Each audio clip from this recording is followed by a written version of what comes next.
दाखवतात. म्हणजे दुय्यम निबंधक सुद्धा यांना व्यक्तिशः ओळखतो अशी एक टिप्पणी मी हायलाईट करून ठेवली आहे. ही टिप्पणी सुद्धा याच्यात आहे. म्हणजे सगळ्यांना सगळं माहिती असतं.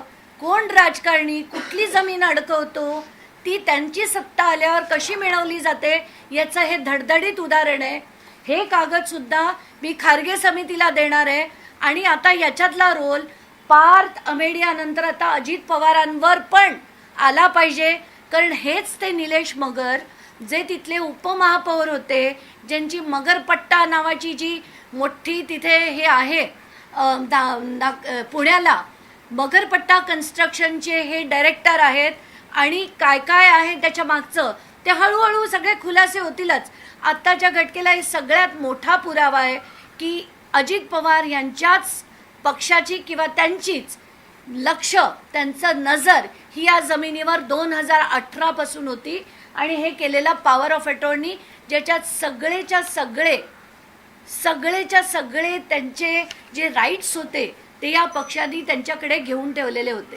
हा नवीन नाव समोर येत आहे. पुण्याचे माजी महापौर निलेश मगर यांचा या प्रकरणाशी आधीपासून संबंध होता असं तुम्ही म्हणताय की पॉवर ऑफ अटॉर्नी निलेश मगर यांच्याकडे नेमकी कशी गेली आणि त्याचा पुढे वापर कसा झाला आणि थेटपणे अजित पवारांचा याच्यावर डोळा होता असं कसं म्हणताय?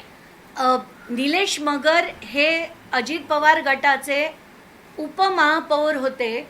त्यानंतर ते शरद पवार गटात गेले, पुन्हा ते अजित पवार गटात आले.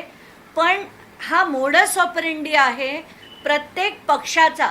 आपल्या माणसांना पुढे करून ते अडकवून ठेवायची, पॉवर ऑफ अटॉर्नी घ्यायची आणि नंतर स्वतःची सत्ता आली. आता जसं मी म्हटलं की आता ते उपमुख्यमंत्री झाले, आता पालकमंत्री झाल्यानंतर सगळं थेट आपल्या नावावर करता येईल म्हणून हे केलं गेलं आहे असा माझा थेट आरोप आहे.